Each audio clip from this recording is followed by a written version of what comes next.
Hey everybody, this is Adam Perry with TrueDFS, and I am going to go over tonight's. I am going to go over tonight's 3-game NHL DFS slate. Sorry, I had a little bit of technical difficulties. Let's make sure I'm sharing everything good. It's a tough slate on DraftKings and FanDuel. We had some requests to go over the FanDuel slate, so I'm going to do that. I'm also going to try and be more mindful of checking the chat as you guys leave comments, because kind of missed that last time. So what I'm going to do is go over FanDuel this time, and I am going to do it using SaberSim to do the same experiment we did to try and figure out what the kind of optimal stacking method is using SaberSim. And so if you trust SaberSim, we'll see how we get the highest ROIs, what kind of stacks those are. I do want to talk a little bit about DraftKings. I mean, I don't know how the pricing is on FanDuel. I don't play there as much, but I think the experiment's still going to work. But this is a tough slate, at least on the DraftKings pricing, because if you look at the team totals, Colorado really stands out as the top team total, and they're not even the highest priced team. So if you want to get in like their power play or their even strength, you can do it like pretty easily. So there is going to be a lot of ownership on Colorado. There's almost no doubt. I mean, I just jammed in their power play and I have 4K left a man. I mean, you could frankly even play their goalie and stack the whole thing and have enough money to field a full lineup. Now, I'm not saying you want to do that with 2,700 a man, but like you definitely can. And so it's going to be hard to see how Colorado isn't really chalky, especially in the smaller field stuff. So keep that in mind. The tough thing, like I was looking at this before, is if you look, I mean, what's the natural pivot? Well, the next highest total team is Toronto, and they're, somewhere like 3.2 goals, 3.3 implied. SaberSim has them at 3.2. And what's the problem? They're more expensive than Colorado. So like Matthews is a little bit more than McKinnon. And if you want to play the power play and get in Marner, Nylander, and Knees, one of the problems is they don't have a D-man in the power play, but you can't do it. So there's not like a natural pivot. You can say, well, the Rangers are close. Well, then there's a problem with the Rangers in that there's a bunch of game time decisions on the Rangers. The Rangers have two defensemen. Adam Fox, their power play quarterback, is probably out. Chris Kreider is a game time decision that could really hurt their power play. And another defenseman, K'Andre Miller, is a game time decision. I think one of their forwards, Willie Cooley, is also a game time decision. So we don't really know how to stack the Rangers, even if we wanted to make that pivot. And we're not going to know until right before lock. So this is a tough slate. There's the question of, do you eat the Colorado chalk? And if so, how much? How do you do it? It's a tough question. If you don't do it, where do you go otherwise? There's no natural pivot. And so then do you go Dallas? Do you go Kings? Do you just play the Rangers? I mean, the one thing about the Rangers that's going to be nice is if those guys are out, you're going to get guys playing minutes and getting up on the top power play who are going to be pretty low owned and pretty low priced. So I don't know who would take Kreider's spot on the power play, but we're going to have to be on the lookout for that. So tough slate. But what we can do for the purposes of this video is address that FanDuel question. I'm going to go look at the chat for a second. But I want to do the same experiment we did on DraftKings last night to get an idea for, at least for the small field stuff, what the best stacks are. And it's a little bit different because tonight's slate's only 3 games, but I just have a feeling we're still going to see that the large stacks really, like they did on DraftKings and the small slate, on the large slate, are going to be apropos for the small slate on FanDuel also. So I want to take off a min salary. Let's just assume we're playing for the lotto. So we're going to keep the flagship ownership on FanDuel. And let's just run 5,000 lineups. And you guys, while we're running these, just want to remind you, like and subscribe for more content like this. I'm going to do NBA today to fill in for Bobby. But every day we've got Bobby and Sheets going over NBA, PGA, MMA, pretty much every DFS sport. I mean, you can find Sheets doing League of Legends and tennis even. So like and subscribe to get more content like this and like that. And don't forget, if you want access to Sheets' projections and Goldie's projections for just about every DFS slate on top of the SaberSim package, you could do that at TrueDFS.com. So come and join us. You also get the premium Discord and premium content. We're not only in Discord talking strategy all the time, written, we're also in the voice channels chopping it up before every slate starts, whether that's hockey, basketball, you name it. So let's see what we got here. We're going to run a simulation, but let's see. So the most you could stack on FanDuel is a 4-man. So it shows you how much I play that I didn't even really call that out. But just look in our 5,000 lineups. I mean, you get a lot of 4-man stacks. This is sorting by Saber score. 8, 4. So it's about even, a little over 50% 4-mans sorting by Saber score. Let's see what happens if we run a simulation of the flagship 2K to first on FanDuel. You know, FanDuel gets flack for being smaller, but 2K to first is not bad on a slate this size. It's not that much worse than DraftKings for their flagship, and it's a lower price point. We have this loaded up. Yeah. All right. So let's run a simulation and see what our highest ROI lineups are. If they're 4-mans or 3-mans, let's look at our top 20. Let's see what the ROIs are. And then what we'll do is we'll see if we get a certain stack type. If we build using only that stack type, if we could really get to some outlier ROIs. Let's see in our top 20. Tons of 4-mans. So if we sort by the top ROIs, we get two 3-man stacks, and then all the 4-mans on FanDuel. What's our top ROI? 501. Well, that's assuming we have perfect information on what the field's going to do. We're never going to get that kind of ROI. But we can use a heuristic to kind of understand that the top ROI lineups on FanDuel are pretty clearly 4-man stacks.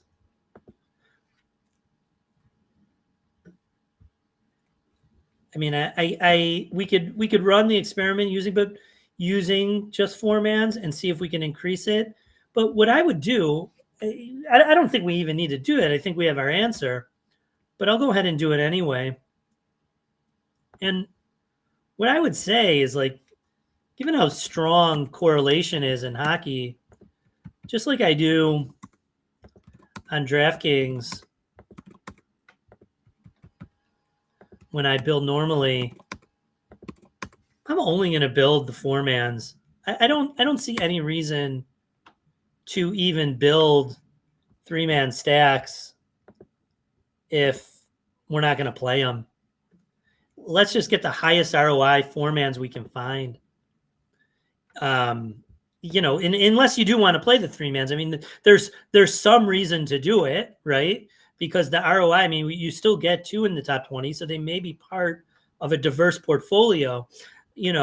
Most of us, I think, watching this video, I know for myself, I'm kind of a single entry player, but I still build using the Sims, and so I just want to build a set of as many lineups as I can that are lineups I'm going to play that I know are going to grade out the best in the Sims, and those are the onslaughts when I play on DraftKings. And that's probably what I would do on FanDuel as well. Now, if I was MMEing, I might sprinkle in some of those. Aside from the fact that like other stacks can win, it's just going to help diversify your portfolio and get exposure to some other players. So if you're playing with uniques, it may be just a little easier to do. But let's see. We've got 5,000 lineups now of just 4-man stacks in FanDuel. D-Pope says, okay, on DK, do you ever touch the stack rules about same line and power play or either line? I don't. I don't change the rules. I find that SaberSim is going to give me a pretty good range, and that I still like the power play stuff. I think that even when SaberSim adjusted things to give more weight to even strength, because they back tested it and found that they weren't giving enough weight to even strength. But even then, when you run the play-by-play sims in SaberSim, and when you run contest simulations, you still just get a lot of power play naturally. And so I don't set any rules. I think, you could, on like the 12 game slates, you might want to set those rules if those are the lineups you like. But I think on the 3 game slates, like we're building 5,000 lineups, I don't think you need to set the rules because we're going to just get plenty of combinations anyway. There's only 6 teams, and we're not going to get a ton of combinations, I don't think, of like the Minnesota or maybe less of the LA and Dallas. So we're just going to get a lot of combinations of those good stacks naturally, whether they're even strength or power play. We don't have to do it. Maybe on the larger slates, if you have a preference for even strength or power play, you set that rule. I personally prefer to just get what it gets out of the box, D-Pope. But yeah, it's a good question. We'll do some DK after this. Let's see. Like now, we just ran 4-mans. Let's see if we get any like real outliers. No, the ROIs are about the same. I mean, even a bit lower in the total ROI. I wonder why that is. I think we just had an outlier in those sims we ran before with that one that was 500%. I mean, that's the thing, is there's variance in the sims themselves, because you run it 10,000 times and maybe a lineup that's really good that just doesn't win one of those simulated contests and doesn't grade out as having a great ROI when in fact it's a great lineup. Let's see if we reran. Nah, even less. So, I mean, I think we smoothed it out a bit. I think there's no doubt that the 4-mans perform better. I mean, it makes sense too. Correlation is so key in hockey, and correlation is so strong in hockey. It's a lot like baseball, as they say. And given how strong it is, and I think you want to play as much as you can, which is those 4-mans. I don't know why you would give any of that up. If we're finding that more than 4-man stacks grade out the best in DraftKings, and I don't see why we would play less on FanDuel. And I think this answers it. I mean, especially the previous experiment really answered it. When we saw that we only got 2 in our top ROI lineups, we only had 2. ROI here. Why isn't it showing up? Oh, I see. There's the issue. And then sort by the contest ROI. Okay. Now we got the 500. That makes more sense. Just another one of those outliers. So to answer Kick's question from yesterday, I mentioned in Discord I was going to talk about this. I think on FanDuel, the 4-man stacks are good, and it's the way to go on the 3-gamer. You're not going to want less correlation on the larger slates. So I think that if we simulate the contest how we think they're going to go, the answer is that 4-man stacks just perform the best in the long run. And you could win with some 3-mans. They'll get sprinkled in there, probably especially on these smaller slates. But here we get the 4-4s, the 4-3s, the 4-2s. Let's see if we ran a 150 set. I don't think you can play this many into the contest, but yeah, that 4-3 gets about half your lineups. So that's what I'd go with. I would upload Goldie's projections. I would upload Sheets projections. I'd run 5,000 lineups. I'd simulate them. I'd probably get some uniques just to get some diversity in my lineups, 2, 3, 4-man uniques, and I'd be ready to go for tonight's slate or really any slates. That's how I would do it. Let's see on DraftKings what I get to. We're on the same experiment. But on DraftKings, I'm going to do it for smaller field stuff. I play the high stakes single entry. Today, that's like a $333 70-man field. It is quite small. And let's just run and see what happens. Set up the contest sim. This is for the flagship. The top shelf. That's what I'm playing.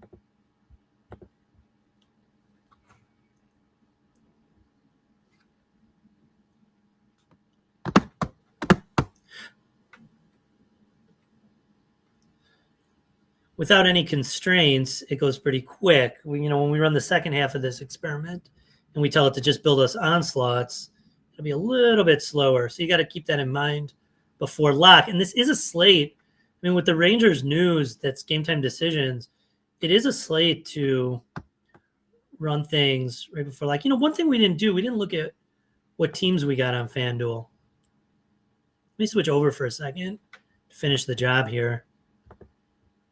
In our top 150, a lot of Minnesota. Look at that.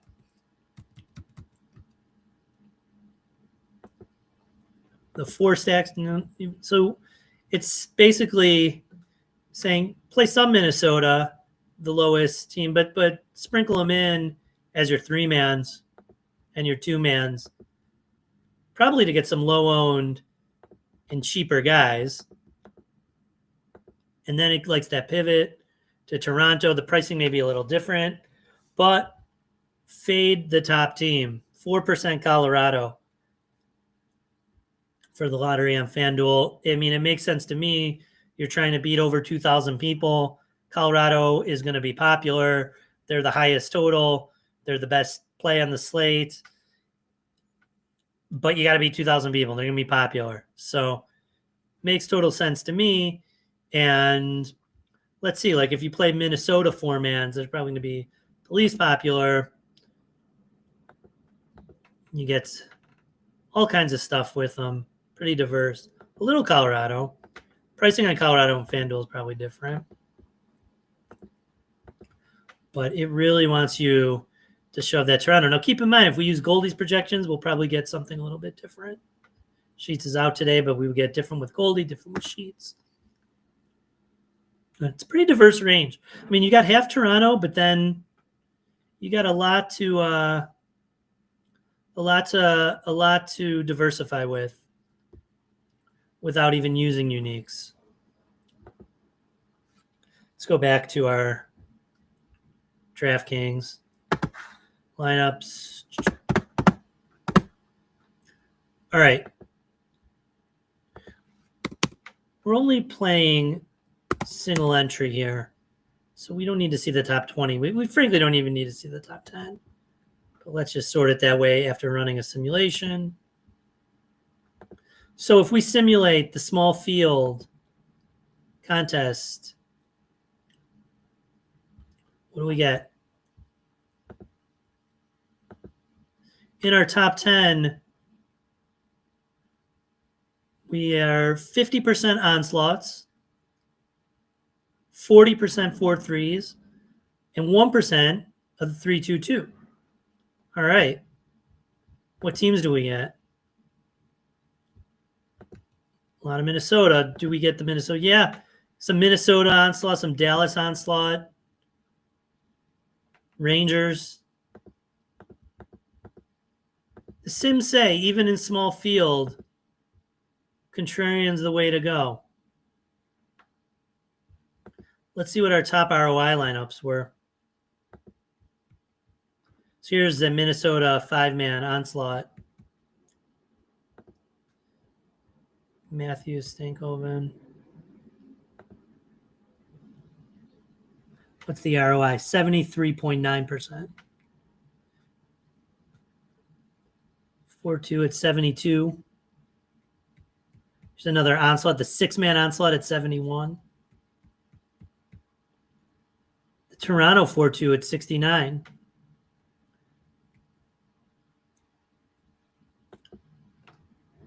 Let's see if we go down to our 10th lineup, 58.4, and it's a Minnesota onslaught. You're not getting any of the Colorado. Just too popular. Here's a 6-stack, an onslaught. I mean, you know, what's our top ROI? Our top ROI lineup is 73. It goes down 15%. Goes down 10% to 9. But, I mean, there's variance in the Sims. I mean, let's see if we run the Sims again where some of these show up. You know, you're within your rights to go down because of the variance in Sims. If you want to play the 8th ranked lineup because you like it better and it's 7, 8, 9, 10% difference in ROI, you know, I think that's fine. I think that's completely fine. If we run into the Sims again, the top ranked lineup is the 6-stack. What was that? Was that our 10th or our 9th before? So you could see, and now if we go down 58, but it's a different lineup. It's the 4-3 Minnesota. 3-man comes in 9th. So it's, you know, see what the stack exposure looks like. Only 3 onslaughts. So let's remember what our highest ROIs were.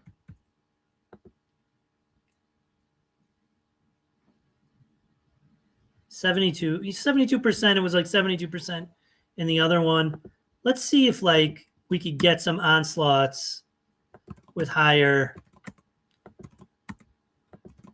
simulated ROIs. And then, you know, one of the things I realized about this experiment that I'm not doing is seeing what the highest we could get if we only ran 4-mans and 3-mans.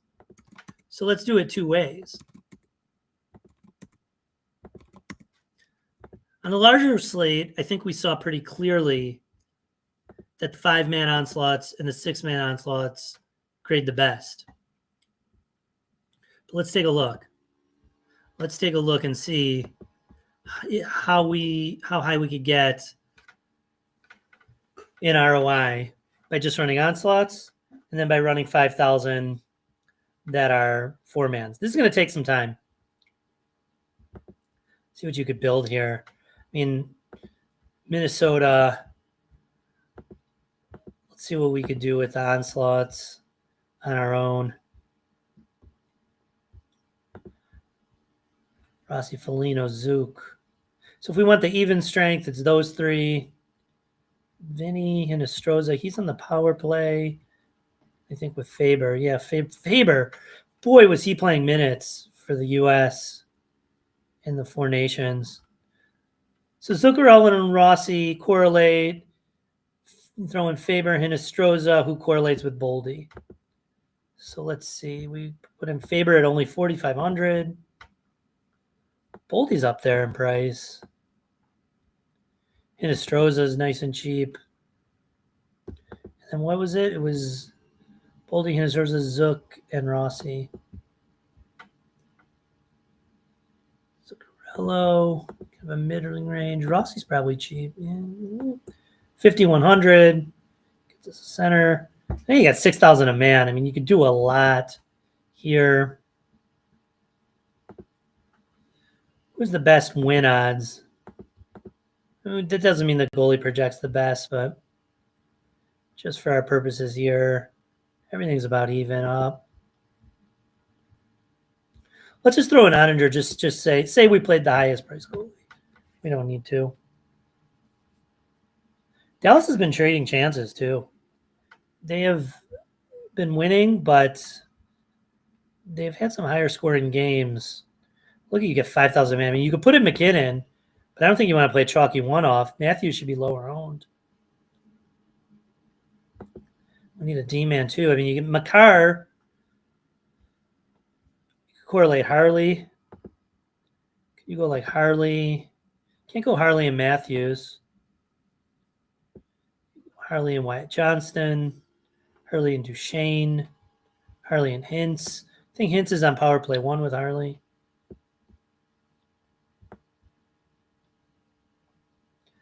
You know, there's so many D guys out for the Rangers.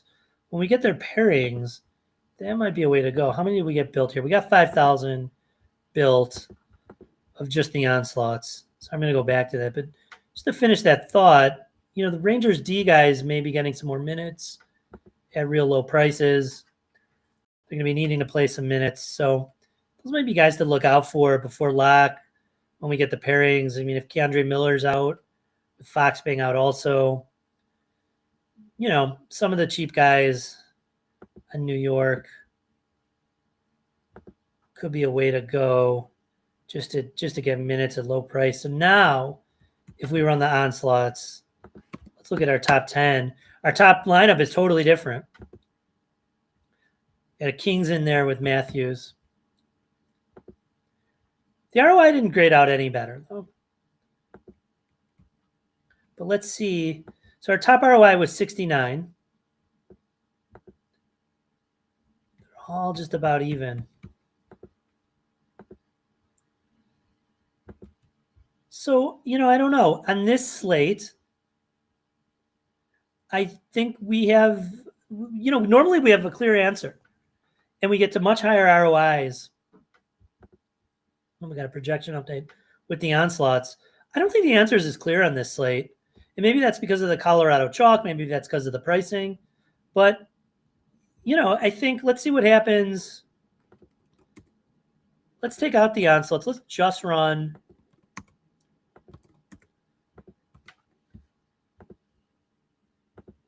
Let's just run 4-man and 3-mans. And let's see if we can't increase our ROIs to one above 72. Because that was about at the end of our range with the onslaughts.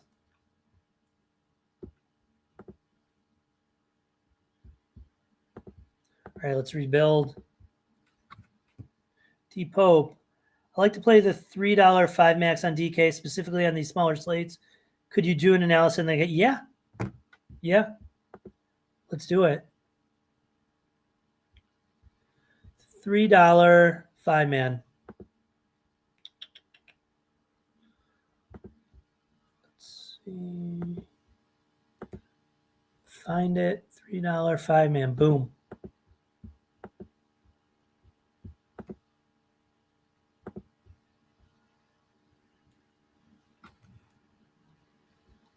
All right, let's finish this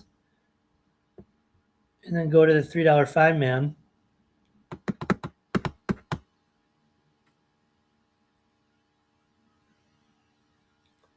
Let's see what we get, Depot. All right, so let's finish for the single entry if you're doing that. Now we are excluding onslaughts. Let's see what our top ROI is. 64. So we are still getting higher ROIs with the onslaughts, but it's damn close. I think you're within your rights to play 4-mans or onslaughts on this slate. And it's mostly going to be about fading ownership. What do we get to? Then you get the Torontos, Minnesota, Dallas. No Colorado. Did we get any 3-mans? Got one 3-man. You definitely don't want to go lower than a 4. I think that's also conventional wisdom. Some people may play the 3-3s, but I don't think you want to go lower than a 4, even on the 3-gamer and the dynamics of this slate. Now, let's run this. Let's reset everything. I'm just going to totally X this. This is not what I'm doing tonight because I'm going to do it right before lock. Set my salary to 0. Projections. And now we're going to do the Pope's experiment playing low stakes 20 max. And we're going to build 5,000 and analyze the $3 5 max. I'm pretty sure that's the ownership that SaberSim wants you to use. Yep. Low stakes 20 max. So that's the field we're going to run sims against. And that's the ownership we should use when we build. Let's see what we get. I think you're definitely going to get more to the 4s and 3-mans in this, because what's the size of this? About 396, 400 entrants. It's over 4 times the size, 5.5 times the size, 6 times, almost. All right, let's run it. Let's look at our top 20 lineups. See who we get.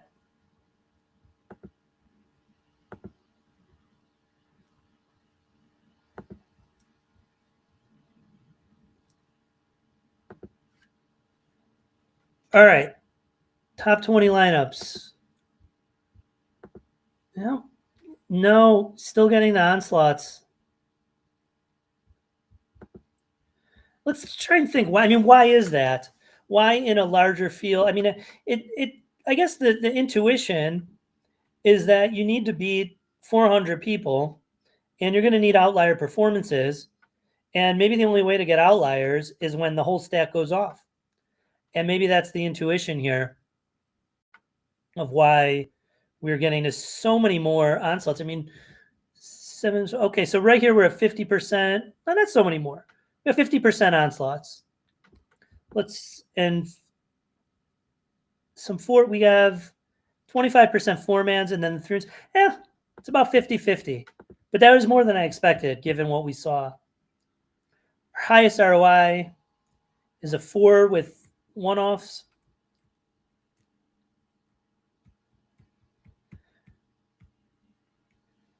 Let's see where the 5-man is. So our third highest ROI, that's a pretty big drop from the first highest to the third. It's Minnesota Onslaught. Just take the lowest projected team, throwing some good stuff around it. Avoid the chalk. Let's see what teams we get most. Toronto. Right now, at this time of day, without news, without all the updates, far away from post, but Toronto and Minnesota are really, really being jammed here by SaberSim. If you want to do the onslaughts, you get a little bit of everyone, but a lot of Minnesota. The little Rangers, another Minnesota. The 4-mans, the Toronto, kind of like we saw on FanDuel. I don't know if the pricing's similar, but I think it says something. So,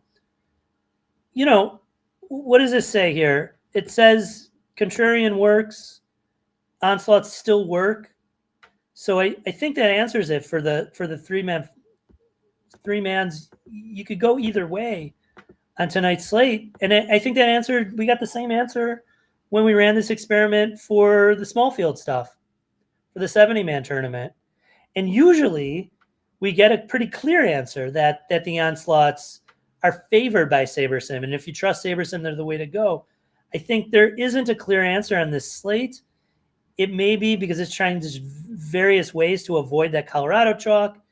It may also be the pricing because the Colorado chalk is also cheaper than some of the Toronto stuff. And so you can't get the full 5-man of the Toronto, but it's, a kind of natural pivot. So I think on this slate, you don't want to go less than the 4-mans. I don't think you ever do.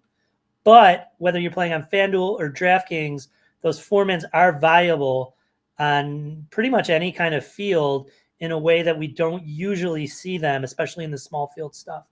So that's all I got for today. Don't forget to like and subscribe. What do you say, D-Pope?